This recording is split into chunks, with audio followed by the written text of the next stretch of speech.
정치마쓰다 시작하겠습니다. 오늘은 박성민 전 더불어민주당 최고위원, 이준우 국민의힘 대변인과 함께하겠습니다. 어서 오세요. 네, 반갑습니다. 안녕하세요. 안녕하세요. 오늘은 이재명 대통령과 여야 지도부의 회동 소식부터 얘기를 해보겠습니다. 22일입니다. 오는 일요일에 만나는데요. 참모진들은 7월 초순으로 날짜를 제안했는데 이 대통령이 미룰 이유가 뭐 있냐 이렇게 해서 빨리 잡혔다고 합니다.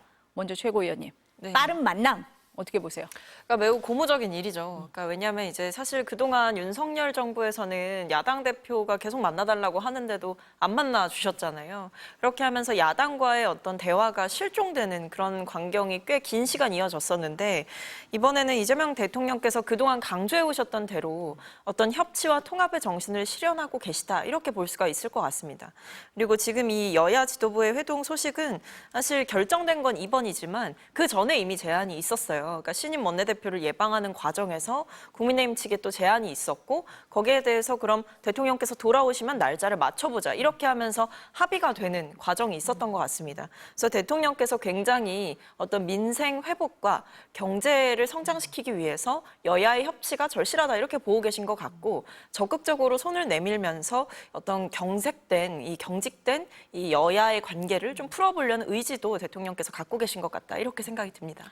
사실 취임식 날도 국회에서 여야 대표들하고 식사를 하기는 했잖아요. 그 자리에서 뭐 자주 만나자 이런 얘기를 하기는 했습니다. 네. 어떻게 보세요, 대변인? 네, 일단 이제 이재명 대통령께서 이제 소통과 협치를 강조를 하셨지 않습니까? 그래서 그 첫 행보를 보여주는 그런 시그널로는 좋은 의미가 있겠다. 그리고 국민들의 보기에는 아 정말로 이재명 대통령은 소통을 하려고 하는구나라는 그런 신호를 줄 수 있을 것 같아요. 근데 다만 이재명 대통령이 취임하자마자 바로 그 다음 날 3특검법을 지금 민주당이 추진했지 않습니까? 3특검법 추진을 했고 또 얼마 전에 또 특검을 임명했습니다. 이렇게 정치 보복으로 보일 수 있는 3특검이라든가 특검 임명에 대해서는 굉장히 신속하게 진행하는 모습을 보여주고 있는데 아마도 제 생각에는 이렇게 정치 보복으로 보일 수 있는 것만 하게 되면은 국민들에게 오해를 살 수 있다. 그렇기 때문에 적어도 소통하는 모습, 야당 대표도 만나는 모습을 좀 보여줘가지고 이거를 좀 상쇄시켜서 좀 중화시키는 그런 정치적 의도가 있는 거 아니겠는가라고 좀 생각을 조금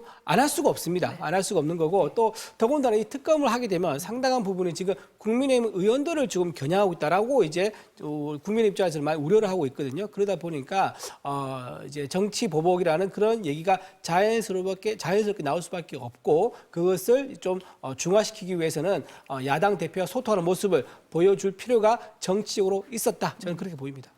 형식적으로는 괜찮은데 뭔가 의도는 있는 것 같다 네, 이런 네, 생각이세요? 네네. 그러면은 의제는 없다 그랬어요. 네네. 그럼 어떤 얘기가 오갈까 궁금한데 지금 대변인 말씀 들어보면은 뭐 특검 얘기도 할 것 같고 다른 얘기들도 좀 할 것 같다 이런 생각이 드는데 무슨 네, 얘기 할까요? 그렇죠. 지금 당연히 특검 얘기를 좀 할 겁니다. 할것 지금 같다. 이번에 특검을 이제 함으로 인해서 내년 지방선거를 의식해서 특검 이슈를 계속 끌고 가기 위한 정치적, 전략적 특검이 아니겠느냐라고 우리는 굉장히 우려하는 목소리를 전달할 수밖에 없는 거죠.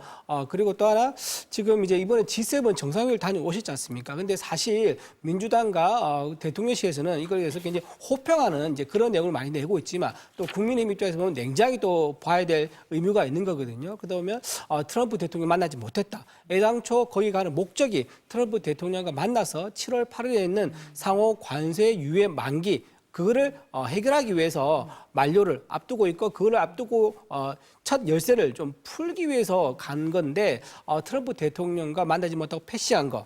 또 이시바 시게루 총리 만났는데 거기서 사실 의미 있는 얘기는 없었어요. 셔틀 외국을 하자는 형식적인 얘기만 있었는데 사실 이런 얘기 할 것 같으면 영상통화를 한다든가 전화통화를 해가지고 충분히 나눌 수 있는 얘기인데 굳이 1박 3일 동안 그렇게 15억에서 25억이나 드는 비용을 들여서 해외에 나가서 만나는 게 과연 의미가 있었겠느냐 조금 그런 부분을 지적을 좀 하지 않을 수 없고 마지막으로는 김민석 국무총리 후보자에 대한 지적을 안 할 수가 없습니다. 지금 제2의 조국 사태가 될 거라고 저는 굉장히 우려를 하고 있는데 지금 김민석 후보 관련된 여러 가지 돈 문제 의혹이 캐도 계속 나온다. 그리고 오늘 또 오피스텔 관련돼 가지고 후원 회장으로부터 무상으로 제공받은 것 이런 의혹이 또 나왔단 말이에요. 그렇기 때문에 김민석 국무총리 후보자가 만약에 강행이 된다 그러면 이거는 굉장히 정권을 이제 국정 운영하는데 부담이 되실 수도 있다라고 또 저희 입장에서 야당 입장에서는 또 고언 아닌 또 조언 이런 말씀부터 드려야 될 수밖에 없을 거다 그래 봅니다.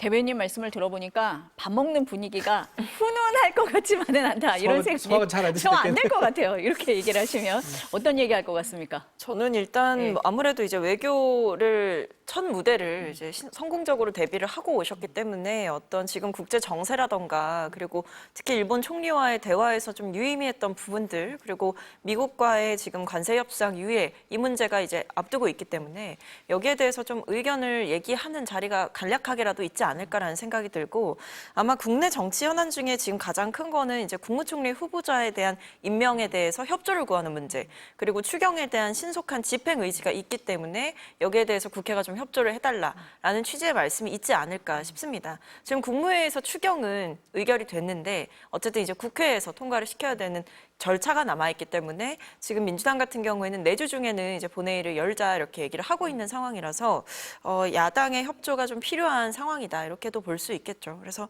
저는 일단 만나는 자리 자체로 충분히 의미가 있을 거다라는 생각이 들고 저는 오히려 특검법에 대해서는 별로 얘기가 안 나올 것 같아요. 왜냐하면 그 특검법에 대해서는 거기서 이야기를 꺼내는 것 자체가 좀 무의미하다. 왜냐하면 이미 지금 특검보 다 추천하고 임명하고 있고 사무실도 다 구하고 있고 이런 상황이기 때문에 오히려 지금 상황에서 특검법에 대해서 제동을 거는 사람은 오히려 재발절인 모습이 될 수가 있다 이런 생각이 들어서 특검에 대한 우려보다는 오히려 지금 현실에서 맞닿아 있는 추경과 관련한 논의라든지 아니면 여러 가지 정치 현안들에 대해서 다양한 대화가 좀 폭넓게 오가지 않을까 싶습니다. 어쨌든 대통령실과 민주당에서는 첫 만남, 상견례에 좀 의미를 두고 이 자리를 마련했을 수도 있는데 국민의힘에서는 그렇게만은 호락호락하지는 않을 거다 이렇게 말씀을 하고 계십니다. 그러면은 여러 가지 의제가 나올 것 같은데 그중에 그 의제를 저희가 한번 얘기를 해보죠. 먼저 지금 최고위원님 말씀하신 추경 얘기부터 해보겠습니다. 어제 국무회의에서 추경 예산안이 의결이 됐는데 시중에 풀리는 돈 많치면은 20조 2천억 원 정도 풀린다 이렇게 봐야 될 것 같습니다. 이재명 대통령은 지금은 돈을 풀 때다 이렇게 얘기를 했어요. 먼저 대변인 동의하십니까? 지금은 돈을 풀 때다. 목표가 뭐냐고 좀 따져봐야 될 것 같아요. 지금 돈을 푸는 목적이 뭐죠? 경기 활성화라만 목적을 둘 겁니다. 그런데 또 다른 목표 하나 더 있습니다. 물가 안정이라는 목표도 같이 지금 제시를 한 상태입니다. 근데 돈을 풀면 물가가 오르는 게 이거는 가장 경제학을 배우지 않았다고도 아는 아주 상식적인 부분이거든요. 근데 물가를 잡겠다는 안정시키겠다 목표를 제시하면서 이렇게 돈을 풀겠다. 과연 어떻게 물가를 잡겠다는 건지 한쪽을 누르면 한쪽이 튀어나올 수밖에 없는 그런 풍선 효과가 있을 수밖에 없는 이런 정책인데 서로 상충하는 정책인데 이거를 어떤 대안이라든가 보관 없이 일단 한쪽 부분 먼저 추진하는 거, 물가 상승으로 이어질 경우 연말에 굉장히 정권이 힘들어질 수도 있습니다. 이제 그런 부분이 좀 우려된다고 말씀도 드리고요. 이거는 마치 따뜻한 아이스 아메리카노를 얘기하는 그런 것과 다르지 않지 않겠느냐. 그래서 저는 이렇게 예산을 많이 풀기보다는요, 오히려 기업들의 규제를 완화하고 그다음에 기업들이 경영하기 좋은 환경 그리고 기업들 지금 상법 개정하는데 굉장히 부담을 느끼고 우려를 많이 나타내고 있거든요. 그래서 기업들이 경영진으로서 고유의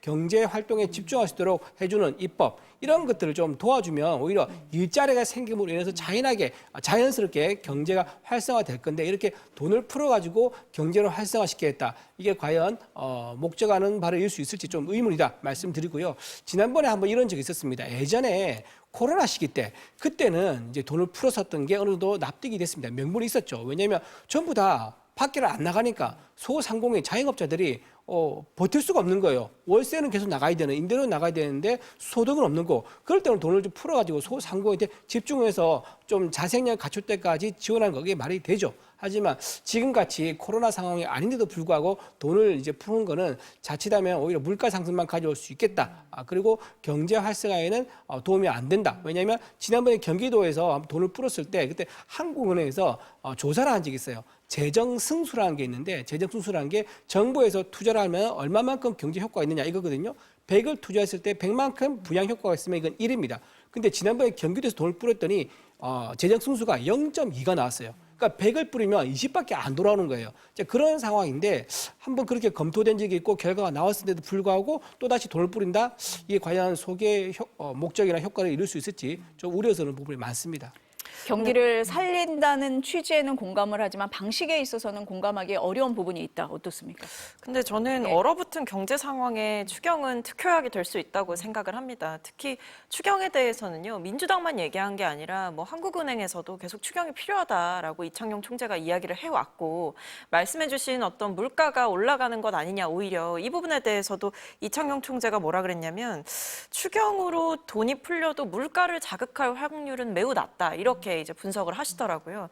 그러니까 이게 지금 저는 뭐 물가가 오를 것이다, 혹은 돈이 풀려도 효과가 없을 것이다, 이런 부분들을 벌써부터 걱정하면서 발목 잡기를 할 게 아니라 오히려 지금은 추경이 신속하게 집행돼서 국민들에게 빠르게 지급되어야 됩니다.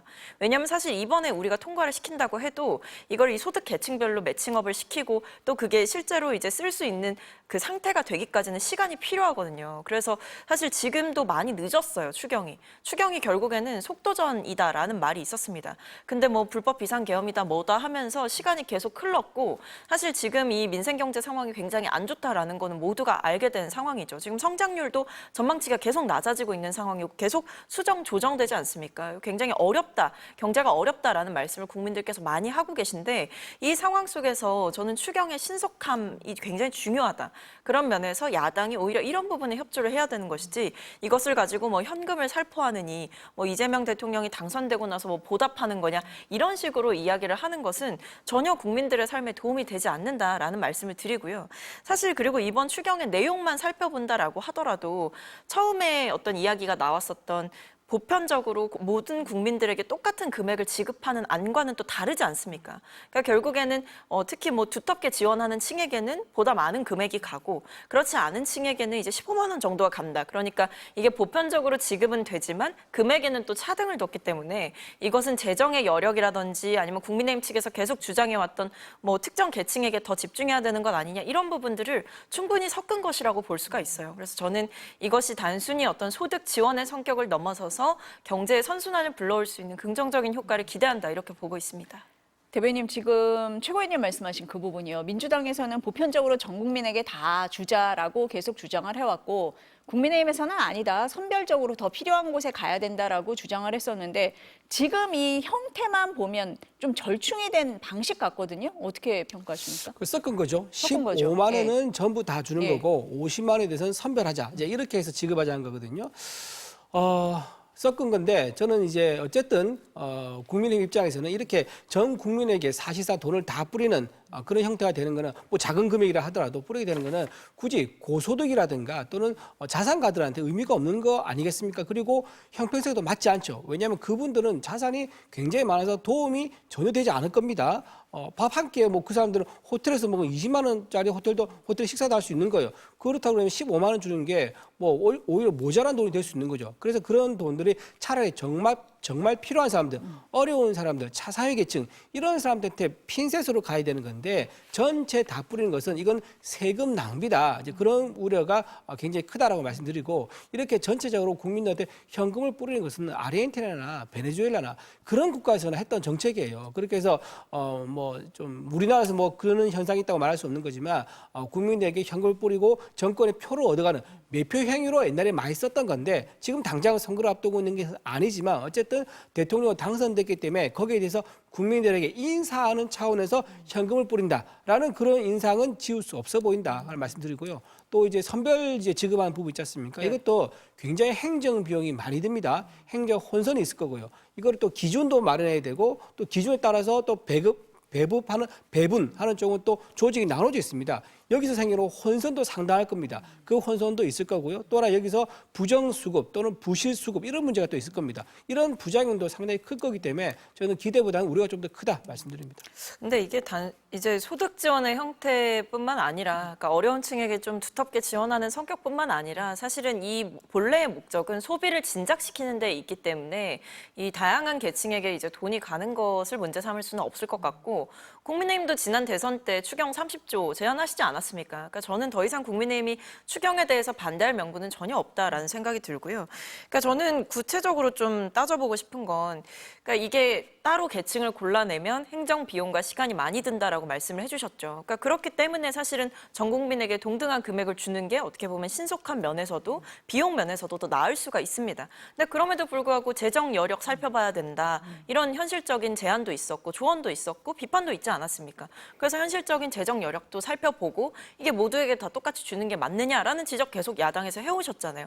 그래서 결과적으로 절충안이 나왔기 때문에 저는 이 안 정도면 민주당도 많이 타협을 했고 정부에서도 이재명 대통령께서도 현실적으로 이제 본인의 이상을 구현하는 과정에서 최대한의 절충안을 찾아냈다고 생각을 합니다. 그렇다면 야당도 더 이상 비판하지 말고 신속하게 이것을 통과시키는데 협조해야 된다 이렇게 봅니다. 방금 말씀하신 것 중에 약간 다른 게 있는데요. 그 민주당에서 우리한테 지난번에 국민의힘이 30조 원 추경을 얘기하지 않았느냐 얘기했는데 그건 민주당이 주장했던 금액이고요. 우리 국민의힘에서는 4조 원을 얘기했습니다. 정부가 추경 편성을 10조 정도 했었고요. 우리 국민의힘은 4조 요만큼 이제 늘리는 걸 얘기했었는데 민주당에서 30조 원을 얘기했었고 지금 그 안대로 계속 확장되는 그런 추경으로 가고 있다고 말씀드립니다. 그리고 또 하나 말씀드리면 지금 정부 채무가 굉장히 늘고 있는 것 이것도 사실 빠질 수 없는 문제예요. 왜냐하면 건국 이래 박근혜 정부까지 전체 국가 부채가 600조 원 정도였었는데 지금 문재인 정부 때 400조가 늘면서 1000조 원이 넘었었습니다. 그래서 단 5년 동안 굉장히 많은 지난 이제 건국 이래에 쌓아온 부채보다 부채에 맞먹는 그런 부채가 생겼었는데 이번에 이재명 정부가 또 이런 식으로 해서 부채를 추경이라든가 전국민 현금 살포라든가 이런 식으로 해서 부채를 늘리게 된다면 그 다음 정부는 어떻게 해야 되느냐? 계속 이렇게 눈덩이처럼 불어나는 국가 부채에 대해서는 굉장히 무책임하게 보일 수밖에 없다 생각합니다. 근데 제가 한 가지 저도 정정을 드리면 김문수 대선 후보가 27일에 대선 과정에서 30조 원 규모의 민생 추가 경정 예산안을 편성하겠다라고 하면서 당선 시에 즉각 추진하겠다 이런 이야기를 하셨었거든요. 그래서 제가 30조로 말씀드린 겁니다. 네. 지금 최고위원님은 말씀하시는 게 그거예요. 돈이 최종적으로 어디를 가느냐. 이게 돈이 돌게 해서 경기를 좀 선순환 구조로 만드는 게 정부의 목표다. 이렇게 말씀을 하시는 것 같고 지금 국민의힘에서는 그럼 부채는 어떻게 할 건데 그 부분에 대해서 조금 문제 제기를 많이 하시는 것 같습니다. 이번 예산에 보면은 소상공인 자영업자들 비탄감 예산도 포함이 돼 있잖아요. 이 부분은 그럼 어떻게 보세요? 이거는 굉장히 좀 우려가 됩니다. 지금 보니까 한 7년 이상 이제 빚을 갚지 않은 사람 5천만 원 이하에 대해서는 전액 탕감해 주겠다라고 이제 계획을 좀 세운 것 같더라고요. 그렇다고 하면 그 기간 동안 정말 어렵게 밥을 굶어가는 건 아니겠지만 밥을 줄여가면서 또는 쓸 거 아껴가면서 차 타고 가는 것을 걸어가면서 꾸역꾸역 정말 어렵게 빚을 갚은 사람들은 뭐가 되는 겁니까? 심각한 모럴 해저드를 가질 수 있는 거죠. 앞으로 이제 빚을 지게 되면은 갚지 말고 기다리자. 정권 바뀌면은 이걸 나라에서 탕감할 수 있다라는 그런 기대감만 심어주는 거고 그런 선례가 남기되면 그 다음 선례를 기대하게 되는 겁니다. 그래서 이런 식의 선례를 남긴 것은 경제 활성화 또는 이제 국민적인 어떤 그 일하는 동력을 만들어주는데 굉장히 마이너스 역작용을 주기 때문에 이거는 굉장히 우려한다. 이거는 좀 다시 한번 생각해봐야 될 문제가 아닌가라고 생각합니다. 근데 이게 소상공인에 대한 채무 탕감 프로그램이 이제 새 출발 기금이라고 있는 거잖아요. 근데 이거의 지원 대상을 확대하는 것으로 알고 있거든요.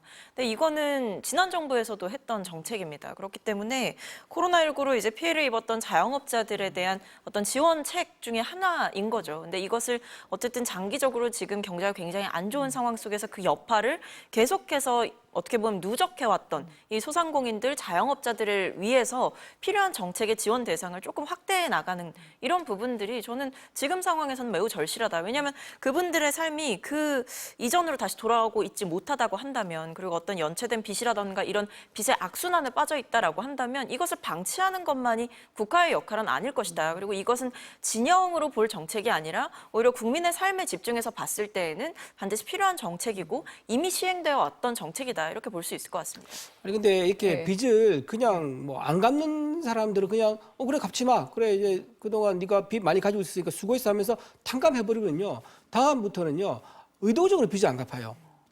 내가 안 갚아도 이렇게 알아서 없애주는데 뭐하러 갚겠느냐. 자기가 돈을 벌어서 오히려 레저 문화에 쓴다든가 자기 유흥에 쓰고 갚을 수 있는 것들을 일부러 뒤로 늦추는 거죠.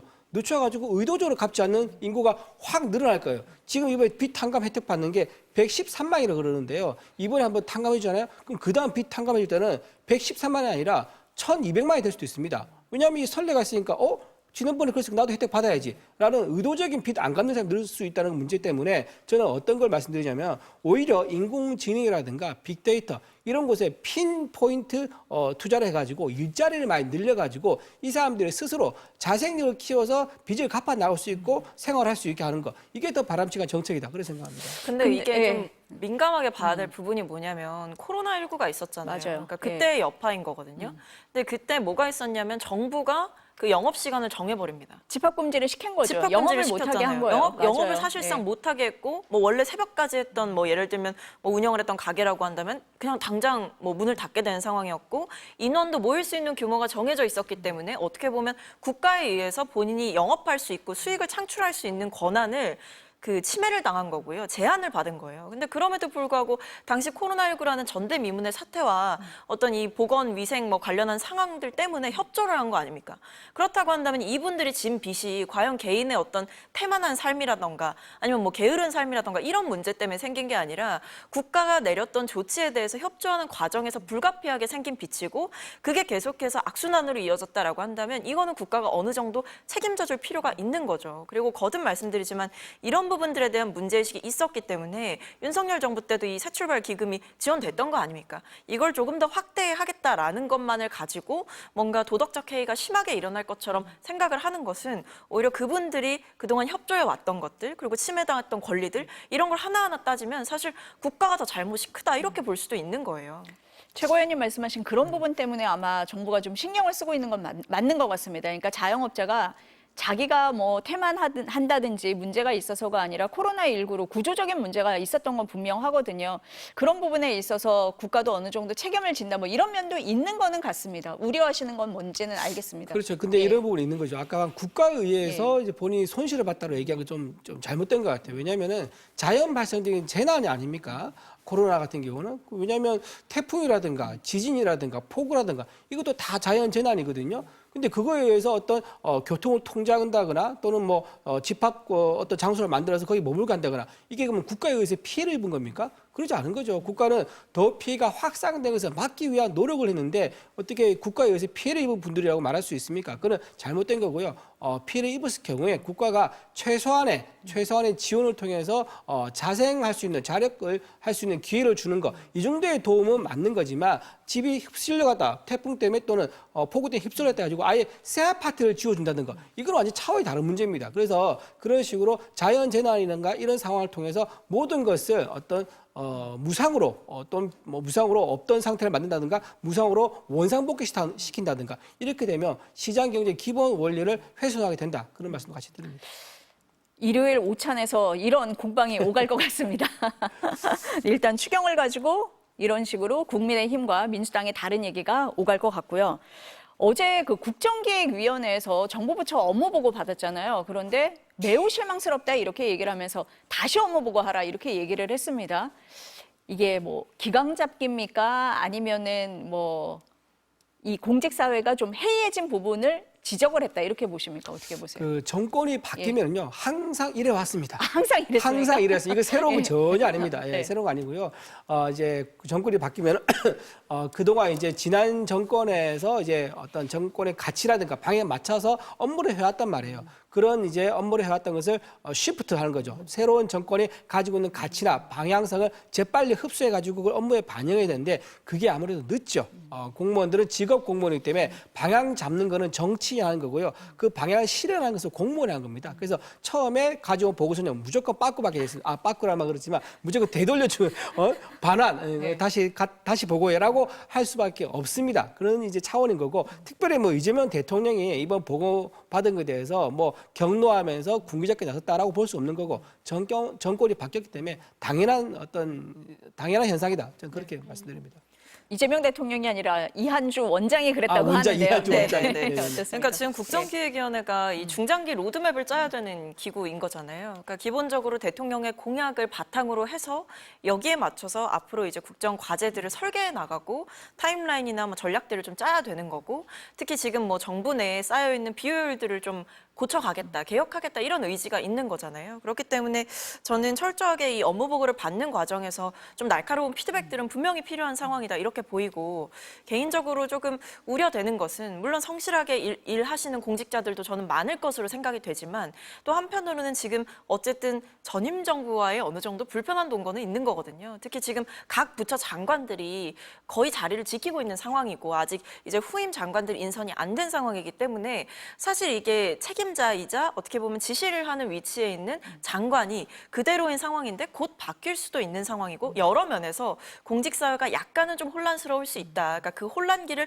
거치고 있다 이렇게 볼 수 있는데, 이때 빠르게 인수위 없이 출범한 정부인이만큼 곧바로 업무에 착수할 수 있는 상태를 계속해서 부과하고 이야기하는 것은 중요한 것으로 생각이 됩니다. 그래서 저는 뭐 일종의 기선제압이다, 뭐 기싸움이다 이렇게 보기는 어렵고, 오히려 인수위 없이 출범한 정부인이만큼 더 책임감을 갖고 일해달라라는 차원의 당부가 아닐까라는 생각이 들어서, 업무 보고의 내용이 만약에 정말 부실하고 그냥 틀에 박힌 말들만 나열이 되었다면 이재명 정부는 그렇게 할 수 없다, 이전 정부와는 다를 것이다, 이 부분을 확실하게 보여주는 하나의 메시지이지 않나 싶습니다.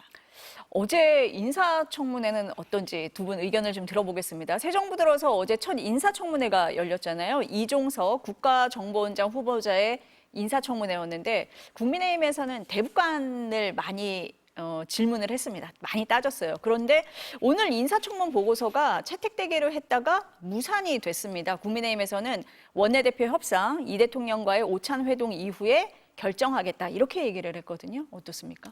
이종석 국정원장 후보자에 대한 우려가 좀 사실 큽니다. 본인이 이제 과거에 썼던 이제 석사학위, 박사학위 논문에 보면은 굉장히 김일성과 김정일 위원장에 대해서 굉장히 우호적인 평가를 많이 했던 그런 박사학위 논문이 있습니다. 제가 한 구절 말씀드리면은 이렇게 얘기합니다. 김일성 주석에 대해서는 항일 무장 투쟁에서 주체적인 영도자 역할을 했다라고 본인 논문에 그렇게 기술을 했습니다. 그리고 김정일에 대해서는 김정일의 영도 아래 조선노동당은 당내 사상의 일체성과 통일성을 유지했다라고 하면서 되게 호평을 했습니다. 물론 이제 학문적인 어떤 연구의 관점에서 내재적 접근이다라고 본인이 그렇게 소명을 하고 있습니다만, 어쨌든 본인이 가지고 있는 이 연구 논문은 여기에 대해서 굉장히 깊게 연구를 한 결과인 거고, 거기에 대한 본인의 결론인 거예요.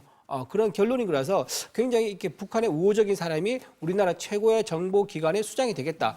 과연 우리나라 정보가 안정적으로 유지가 되면서 북한을 위한 지금 현재 적대 국가로 지금 북한이 규정되어 있는데, 북한 관련해서 제대로 우리나라 정보를 가공을 하고 또 그 정보를 북한과 나누지 않을 그런 것을 담보할 수 있겠느냐는 그런 우려가 드는 것도 사실입니다. 그리고 또 하나, 이번에 과거에 NSC 의장을 했을 때, 네. 노무현 정부 때거든요. 그때 9.19 남북 공동 성명이 있었습니다. 그때 뭐였냐? 북한이 핵 개발하지 않겠다라고 공동 성명을 했었어요. 그런데 그 다음 연도에 바로 북한이 처음으로 핵 미사일 실험을 합니다. 핵실험합니다. 자, 그렇게 북한이 한번 당했었지 않습니까? 그때 본인이 했던 햇볕 정책이 실패했다는 의미거든요. 근데 그 인사를 다시 이번에 발탁해서 또 쓴다? 굉장히 우려된다 말씀드리고, 마지막으로 미국에 있는 CRS 의회 조사국이죠. 거기서 발표한 자료에 따르면은 우리나라가 김대중 정부와 노무현 정부 때 총 70억 불을 경협 자금으로 북한에 보냈는데, 그중에 약 29억 달러 정도가 북한이 핵무기 개발하는 데 쓰였다는 게 의회 조사국의 보고서에 나와 있는 내용입니다. 그때 그 돈 가지고, 우리가 보내준 돈이죠. 그 돈 가지고 우라늄 농축 기술을 해외에서 사왔다. 그래서 핵 개발이 가능했다라는 결론을 낸 보고서가 있습니다. 근데 이런 식으로 우리는 선의를 갖고 북한 주민들 이제 굶어 죽지 않게 도와줬었고, 그다음에 어떤 최소한의 인프라를 구축을 위한 도로라든가 철도라든가 이런 거 외에 인도적 차원에서 지원했는데, 사실은 그 현금을 상당히 빼돌려 가지고 핵무기 개발에 쓰였다는 거기 때문에, 이런 북한의 퍼주기식 또는 북한에 대한 우호적인 입장을 가진 분이 다시 이제 정부의 최고 수장으로 가는 것에 대해서는 혹시나 국정원장이 대남 연락사무소장으로 되는 게 아닌가, 굉장히 우려스러운 부분이 있는 건 사실입니다. 그 말 때문에 어제 좀 시끄럽게는 했었는데요. 네. 어떻습니까? 저는 청문회를 보면서요. 국민의힘의 어떤 한방이 전혀 없었다라는 생각을 했습니다. 오로지 색깔론과 비방만 있을 뿐. 일종의 이재명 정부 발목 잡기만 있을 뿐 이 후보자에 대한 철저한 검증 이런 건 오히려 좀 잘 못했던 것 같아요. 그래서 과거 어떤 뭐 후보자가 일종의 뭐 친북 사상을 가지고 있는 것 아니냐 사실 이런 궤로 계속 공격을 했고 심지어 어제는 뭐 이화영 전 부지사를 막 꺼내들면서 아냐 모르냐 이런 질문들까지 하시던데 저는 국민들이 보셨을 때 굉장히 수준 낮은 청문회였다라는 생각이 들었었거든요. 그래서 야당 의원들이 좀 반성하셔야 된다라는 생각이 들고 근데 저는 이종석 후보자께서 정말 적임자라는 생각이 듭니다. 뭐 워낙에 경력도 풍부하시고요. 그 북한에 대해서 어떤 친화적인 입장을 가지고 있다라기보다 이 남과 북의 관계를 관리함에 있어서 어떤 노선을 택할 것이냐 이거는 사람마다 생각이 다를 수가 있는 거죠. 심지어 그리고 이분을 친북으로 볼 수 있는 증거가 없어요. 그러니까 그거는 일종의 색깔론인 거예요. 그냥 과거 정부에서 뭐 해협 정책을 주도했으니까 해협 정책을 주도한 만큼 북한은 뭐 우호적인 건 아니냐 이런 거에서 더 나아가서 사실상 뭐 친북 인사다, 종북 인사다 이렇게 가는 건데 저는 그것은 좀 근거 없는 비판이었다라는 생각이 들고 몇십 년 전에 했던 발언들을 막 소환하면서 문제가 있다 이렇게 하시는 것은 좀 과하다라는 생각이 들었고요. 근데 저는 오히려 눈여겨봤던 게 야당 측에서도 좀 반대할 명분이 없는 인사가 아닌가라고 생각한 두 가지 포인트는 하나는 이제 후보자께서 간첩법 적용 범위에 대해서 야당에서 이거 계속 개정해야 된다라고 얘기했잖아요. 민주당에서도 동의하는 부분이 있습니다. 근데 여기에 대해서 후보자께서 북한뿐 아니라 외국으로 확대하는데 매우 찬성한다라는 입장을 보여주셨고요. 그뿐만 아니라 이제 자국 우선주의를 계속해서 강조를 하면서 지금의 상황에서 국정원의 정보력을 동원해서 돌파를 해 나가겠다, 국익을 극대화해 나가겠다 이런 이제 포부도 보여주셨어요. 그뿐만 아니라 이제 재산 같은 경우에도 굉장히 뭐 지금 부동산도 아예 없는 상황이고 뭐 자식과의 금전 거래가 있었지만 그것 역시도 증빙할 수 있는 서류와 여러 가지 이제 증거들을 다 국회에 제출한 상황이기 때문에 후보자에 대한 검증을 하기가 굉장히 수월한 상태였다. 그래서 저는 꼬투리 잡을 것이 없는 인사다 이렇게 보고 있습니다. 방금 말씀하신 네. 것 중에 간첩법 개정안을 민주당에서 이제 동의를 했다라고 했는데요. 동의했습니다. 동의는 당시에. 이제 아니었죠. 왜냐하면 지난번에 동의해서 개정한 것을 추진을 했었어요. 같이 하다가 어느 순간 민주당에서 다시 보류하자라고 하면서 지금까지 개정이 안 되고 있습니다. 그 타이밍이 오묘했는데요. 중국에 있는 이제 몇몇 사람들이 들어와서 우리나라에 있는 군사 보호 시설 이런 것들 촬영을 하면서 그게 검거가 됩니다. 체포된과 동시에 이제 이거 잠깐 논의 중단하자 하면서 논의가 안 되었던 거예요. 그래서 지금 민주당에서 간첩법 개정안 동의했다. 그건 사실이 아니다는 말씀드립니다. 아닙니다. 그때 당시에 이제 홍익표 전 원내대표께서 무려 본인이 간첩법 개정안을 3번이나 내셨다라는 말씀도 하셨고 그때 인터뷰도 정말 많이 하셨었고요. 그때 막혔던 이유는 오히려 정부 측이나 이 사법부 측에서 좀 제동을 걸었던 것으로 제가 기억을 하고 있는데 그 부분에 대해서도 저는 좀 따져봐야 된다. 이걸 마치 민주당이 반대했다라고 하시기에는 홍익표 원내대표 말고도 지난 회기 때 계속 발의를 하셨던 의원님들이 계시기 때문에 민주당이 반대한다 이렇게 볼 근거는 없는 것 같습니다. 아니 반대를 했는데 반대 근거 없다 이게 무슨 아니 뭐 말씀입니까? 의원들 중에 찬성한다고 이 자리에 나와서 말씀하신 분들도 있고 뭐 과정에서 결국 안 된 거는 맞으니까요. 뭐 예. 어제 국정원장 후보자도 찬성을 한다고 했으니 좀 진전은 있을 것 같습니다. 그 찬성한다고 예. 했으니까 네. 진전이 좀 있으면 좋겠어요. 네. 네, 진짜로. 있겠죠? 네. 근데 어제 이 청문회보다 지금 여야가 더 맞붙은 청문회는 김민석 국무총리 후보자 청문회 아니겠습니까? 네. 다음 주 24일, 25일 열리는데 공방이 더 거세지고 있습니다. 일단 여야 발언부터 들어보시겠습니다. 김민석 총리 후보자를 그대로 인준하게 된다면 우리 공직사회의 윤리 기준은 완전히 무너지고 사법 시스템에 대한 근본적인 국민 불신이 조장될 것입니다. 김민석 총리 후보자의 도덕성을 검증하고 국민적인 의구심이 커지니까 이제는 청문회법 자체를 바꾸려고 합니다. 이 정권의 문제 해결 방식은 한마디로 수 틀리면 압도적 다수 우위를 기준으로 해서 법을 바꿔버리겠다 이런 거 아닌가 싶습니다. 국민의힘의 위기의식이 상당해 보입니다. 겁먹은 개가 더 크게 짖는다라는 말처럼 아니면 말고식으로 온갖 의혹을 요란하게 던지고 있습니다. 공격수로서 주진우 의원이 국민의힘에겐 별 도움이 되지 않는 것 같습니다. 손자에게 7억 원 증여를 해주는 할아버지 찬스가 당연한 졸부 정당으로 타인을 향해서는 비리백화점이라고 헐뜯는 내로남불 정당으로 낙인이 더 진하게 찍히기 전에 자중하시기 바랍니다.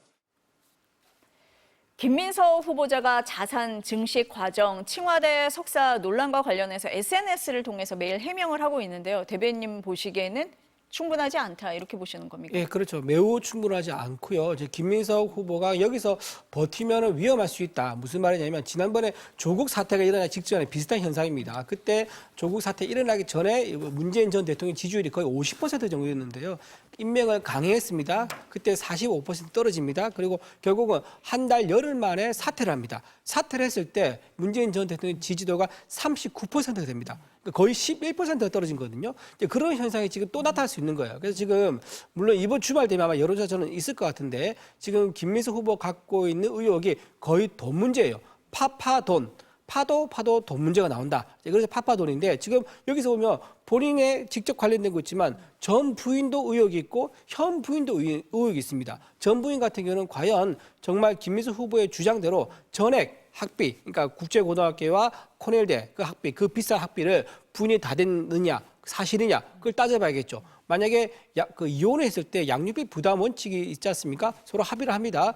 근데 그거를 아빠가 나는 책임 안 질래, 부인이 다 줘. 라고 해서 했다 그러면 그 사실 그게 말이 됩니까? 그런 분이 국무총리를 하겠다는 게 도덕적으로 국민 정서에 안 맞죠. 그렇기 때문에 사실이 아닐 거다. 적어도 반반 부담했을 거라고 보는 거예요. 그래서 저는 부담했다는 말을 믿을 수 없다는 거고요. 두 번째, 현재 부인은요. 이번에 빵집을 열었다가 이제 2월 달에 문을 닫았다 그러는데 빵집을 그 무슨 돈으로 열었느냐? 빵집 창업하는데 1억이 넘습니다. 그리고 본인이 빵 기술을 배웠다 해서 그런 또 학위 증명서를 빵집에 걸었었어요. 근데 그 빵 기술 배우는데 최소 2천만 원이 듭니다. 르꼬르동 블루라는 그런 이제 스쿨에 가서 빵 기술을 배웠다 그러더라고요. 자, 그런 식으로 현재 부인은 과연 무슨 돈으로 빵집을 운영했었느냐 그런 의혹이 있는 거죠. 그리고 전체적으로는 김민석 후보가 2020년부터 소득은 5억인데 그 기간 동안 나은 건 13억이다. 그러면 8억은 어디서 들어왔느냐? 여기에 대한 소명을 하라고 하니까 뭐라고 했느냐? 본인이 결혼하면서 받은 축의금 또는 이제 조의금 그다음에 출판 기념에 얘기하거든요. 그러면 그건 기타 소득 증명이 돼야 돼요. 근데 지금 본인이 신고한 기타 소득 보지 않습니까? 620만 원 세금을 냈다 그러거든요. 그걸 역산하면은 한 3천만 원 정도밖에 되지 않습니다. 그러니까 8억이 비는데 3천만 원 정도 소득을 가지고 해명을 하는 거예요. 기타 소득이 있었다면서. 굉장히 국민을 기만하고 있는 거죠. 이런 식으로 도대체 8억 원이 어디서 나왔는가 그걸 밝히는 게 핵심이다. 그리고 오늘 또 보도 나왔지만 지금 오피스텔 전에 있던 후원 회장한테 무상으로 받아서 사용했다는 게 또 보도가 됐지 않습니까? 이런 식으로 돈도 받고 부동산도 받고 이런 의혹이 계속 이어지고 있기 때문에 이런 분이 국무총리가 된다 그러면 국무총리 산하에 감찰 조직이 또 있습니다. 그 감찰 조직이 감찰 나가면은 그 해당 공무원 뭐라고 하겠습니까? 나를 감찰하지 말고 너는 총리를 먼저 감찰을 해. 그분이 이런 문제가 많은 분이야. 라고 하면서 영이 서지 않을 거예요. 그런 문제가 있기 때문에 저는 김민석 후보가 국무총리 간 것은 굉장히 부적절하다고 생각합니다. 근데 저는 총리 후보자께서 사실 청문회가 시작된 것도 아닌데 거의 매일매일을 청문회를 치러내듯이 살고 계시다라고 생각을 합니다. SNS를 통해서 본인이 이제 받았던 그 세금 내역과 냈어야 했던 추징금의 뭐 증가세 이런 것들을 구체적으로 다 공개를 하시기도 하셨고 사실 개인사일 수도 있는 이 어떤 전처가 아들의 양육을 전담하고 있다라는 부분도 명쾌하게 밝히시기도 하셨고요. 그뿐만 아니라 어떤 사적인 채무 관계를 지게 된 그 과정과 경위, 그 사유들을 상세하게 설명을 하셨습니다. 그리고 최근에 또 논란이 일었던 뭐 칭화대 학위 문제 이 부분에 대해서도 그 비행기를 언제 어떻게 몇 번 탔고 체류 기간이 얼마였는지를 다 정리해서 올리셨단 말이에요. 그러니까 저는 후보자께서 계속해서 무차별적으로 제기되는 의혹에 대해서 차분하게 대응해 가고 계시다라는 생각이 들고 사실 이게 국민의힘에서도 계속 문제를 삼다가 자꾸 해명이 나오면 다른 의혹으로 옮겨가는 듯한 느낌입니다. 뭐 처음에는 뭐 아들 아빠 찬스 아니냐라고 했다가 명확한 증거 없으니까 뭐 교육비 문제도 거론했다가 거기에 대해서도 할 말이 없으니까 갑자기 이제 또 불법 정치자금 관련해서 스폰서 아니냐 이런 식으로 얘기가 나오지만 사실 사인 간의 채무가 있었던 건 사실이나 차용증을 지고 받는 불법 정치자금이 어디 있습니까? 그리고 이걸 심지어 다 갚았다라고 하니 또 다른 문제를 제기를 합니다. 이런 식으로 계속해서 후보자에 대해서 흠집을 내고 발목 잡기를 이어가고 있는데 아직 물론 충분히 해명해야 될 부분들도 남아 있다고 생각을 합니다만 이것은 결국에는 여야 의원들께서 자료 요청을 하실 거고 청문회가 이틀 있지 않습니까? 그 과정 가운데서 저는 충분히 지금껏 해명해 오셨던 것처럼 성실하게 그리고 충분하게 해명이 될 거다. 그래서 국민 여러분들께도 좀 청문회를 지켜봐 주시면 아마 지금 제기되는 의혹들이 금방 정리가 될 것이다. 이렇게 말씀을 드리고 싶습니다. 그런데 김민석 후보가 해명을 했다고 했는데 해명을 하면 동문서답을 합니다.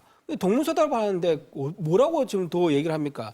지금 한덕수 국무총리 후보자 인사청문할 때는요. 한덕수 국무총리 했을 때는 그때 민주당에서 자료 요구한 게 1000건이 넘습니다. 1090건을 자료 요구를 했었어요. 근데 지금 우리 국민의힘에서는 4건밖에 안 했습니다. 근데도 제출한 자료는 2건밖에 안 돼요. 근데 우리한테 무슨 자료를 제출 소명을 성실히 하고 있다고요? 굉장히 그건 사실이 아니다 말씀을 또 드리고요. 그다음에 이렇게 다른 의혹을 우리가 옮긴다 그러는데 다른 의혹을 옮기는 것이 아니라 다른 의혹이 자꾸 나오는 겁니다. 다른 의혹이 나와서 그 의혹을 물어보는데 그걸 가지고 앞에 거 의혹이 이제 막히니까 다른 의혹을 제기한다라고 하는 것은 전혀 사실이 아니다 말씀드리고요. 또 하나 차용금 얘기하는데 차용금을 정말로 차용한 거라 그러면요 이자를 줘야죠. 이자를 줘야 되고 본인도 만기가 됐을 때 상환을 독촉해야죠. 그런데 이자도 내지도 않았고요. 상환도 독촉하지도 않았습니다. 그리고 김민수 후보도 상환할 계획도 밝히지도 않았어요. 근데 총리 후보자로 지명되니까 그날 동시에 다 갚았어요. 자, 그럼 그 돈 어디서 나왔느냐고 물어보니까 또 대출받았대요. 그럼 대출받아 증거 내라니까 증거 안 냅니다. 왜냐하면 김민수 후보가 신용불량자였었거든요. 은행 대출받기 쉽지 않았을 거예요. 이것도 아마 4인 간에 빌려서 아마 갚아서 낸 것 같아요. 그렇다 그러면 이렇게 돈이 꼬리에 물고 의혹이 나오기 때문에 이거는 반드시 밝힐 수밖에 없는 거다. 이렇게 스폰 정치인이 국무총리 된 것은 굉장히 부적절하다는 말씀을 드린 거고요. 지난번에 본인이 이렇게 얘기합니다. 검사가 자기를 이제 정치적으로 편향된 수사를 한 거다. 이렇게 얘기하거든요. 자, 2002년에 SK 2억 정치자금 불법 수사한 거 있지 않습니까? 그때 그 검사 이때 그 시절에 정부가 누군지 아세요? 노무현 정부 시절이었고요. 그때 법무부 장관은 강금실 법무부 장관이었습니다. 어떻게 그 자기 정부에 있던 정부와 그리고 자기 정부에 있던 강금실 법무부 장관이 있었는데 그 자기 정부에 자기가 당했다. 그렇게 말한 것은 자기 민주당에서 따져야죠.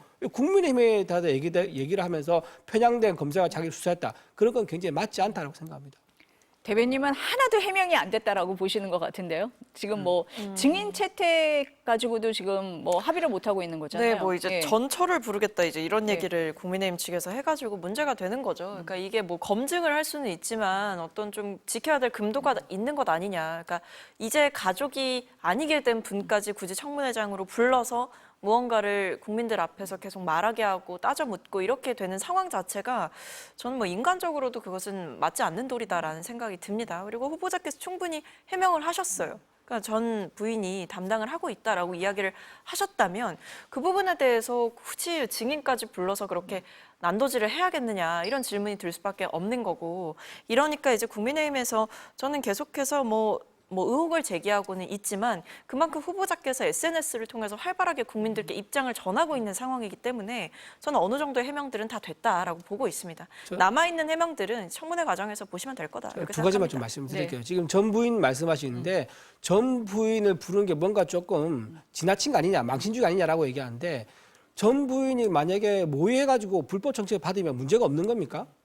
그렇지 아니, 않죠. 모의해서 불법 정치자금을 받았다고 볼 정황이 없지 않습니까? 전 부인이 의혹이 있으면 지금 아들 그 학비를 누가 댔냐 물어봤더니 김민석은 전부에 떠넘겼단 말이에요. 그럼 아니, 전부에 그게 사실인 그래서 거는 전부에 사실인 불러서 거죠. 그래서 전부에 불러서 맞느냐 물어보는 게 뭐가 잘못된 겁니까? 전부에 당당하게 나는 그때 남편과 그렇게 약속을 한 게 맞다라고 하면 그걸로 그냥 끝인 거예요. 김민석 후보자가 답변을 하면 안 되는 겁니까? 안 되죠. 그거 믿을 수가 없는 거죠. 검사가 그럼 수사를 하는데 한쪽 답변 듣고 양쪽 의견 안 듣고 이쪽만 해서 기소를 할 수 있습니까? 그러면 아니. 수사 편향되는 거죠. 아니, 근데 지금 그러니까 저는 본질을 호도하시면 안 된다고 국정감사나 생각해요. 인사청문회도 마찬가지입니다. 한쪽 얘기만 듣고 결론 낼 수 없는 겁니다. 양쪽 얘기를 다 들어봐야 되는 겁니다. 그리고 또 하나 말씀드리면 지금 김혜경 여사가 했던 과거의 말이 있습니다.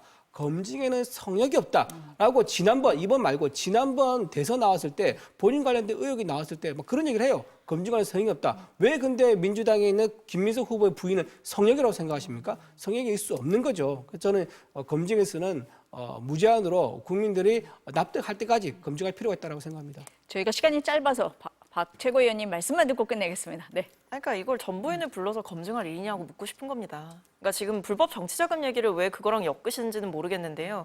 가정으로 예시로 들긴 하셨지만 그런 상황이 아니잖아요. 아들의 교육비를 어디서 충당했느냐라는 의혹이 처음에 제기가 됐는데 그것은 아마 주 양육자가 김민석 후보자라고 생각을 했기 때문에 그런 의혹을 제기했을 겁니다. 근데 주 양육자가 전처라고 밝혀진 상황이고 지금은 또 다른 길을 걷고 있는 사람이라면 이분까지 굳이 불러서 청문회에 증인으로 세우겠다라고 하는 게 충분한 후보자의 해명이 있었음에도 이런 식으로 망신주기를 하고 한 사람의 개인사를 들춰내면서까지 무언가 상처를 주려고 하는 듯한 이런 행위는 저는 정치에도 금도가 있다라고 생각을 하기 때문에 이 부분에 대해서는 오히려 국민의힘이 헛발질한 거라고 생각을 합니다. 이미 다른 길을 가고 있는 사람이 주 양육자로 양육을 전담한다는데 그 부분을 물어서 뭘 어떻게 물어볼 겁니까? 그때 만약에 전부인이 나와서 맞습니다. 저희 각자 다른 길 가고 있고 제가 부담한 겁니다. 그럼 믿으실 겁니까? 아니다. 분명히 이것은 뒤에서 뭐가 있을 거다. 그땐 또 다른 주장하시지 않겠어요? 그러니까 적당히 하셔야 된다. 이 말씀 드리는 겁니다. 네, 다음 발언 게 있습니까? 없습니다. 지금 1분만 시간이 주세요. 다 돼가지고. 네, 1분만 하세요. 네. 지금 김민석 후보에 관련돼 가지고 본인이 내가 아니라고 했으면 아니다. 뭘 따지느냐. 이렇게 하면 인사청문회 뭐하러 합니까? 본인이 얘기한 것에 대해서 증명이 자료를 가지고 실체를 가지고 따지기 위해서 인사청문회 제도가 있는 거예요. 본인이 해명해 가지고 따지지 말고 넘어가자라고 하면 인사청문회 자체가 아예 존재할 수가 없는 거죠. 그런 식으로 이제 그 인사청문회 기능을 훼손시키고 축소시켜서는 안 된다. 그래서 아까 말씀하신 대로 부인이 만약에 나와서 맞다, 내가 그러면 부당하게 맞다라고 하면 그걸로 끝인 거예요. 진짜 그걸로 끝이 날까요? 그 저는 간단한 아니라고 거를 생각합니다. 하지 않음으로 해서 오히려 더 의혹을 증폭시키고 있다. 그렇게 말씀드립니다. 전부인을 청문회 증인으로 부르는 건 간단한 일이 아니죠. 그러니까 본인의 어떤 계좌 상황이라든지 이런 금전적인 흐름만 봐도 나오는 것을 아들의 양육비에 전혀 들어가지 않는 상황이었다고 한다면 그 자료만으로도 입증이 되는 부분들을 뭐 어떡할 겁니까? 코네델까지 찾아가실 겁니까? 저는 국민의힘 의원들이 왜 이런 식으로 정치를 하시는지 이해가 안 됩니다. 그러니까 금전적인 흐름 8억이 지금 어디 갔냐니까요. 네. 그걸 묻는 아니, 거 아들 아닙니까? 교육- 이 철저히 두 분 다 지금 물어보셨잖아요. 모르시잖아요. 그 돈이 어디서 나왔는지 어떻게 흐름이 되는지 모르시는 거고 인사청문회가 24일, 25일 있거든요. 그날 지켜보도록 하고 두 분 보내드리고 나서 인사청문위원 한 분 나오십니다. 제가 여쭤보도록 하겠습니다. 오늘 두 분 말씀은 여기까지 듣겠습니다. 감사합니다. 맞습니다.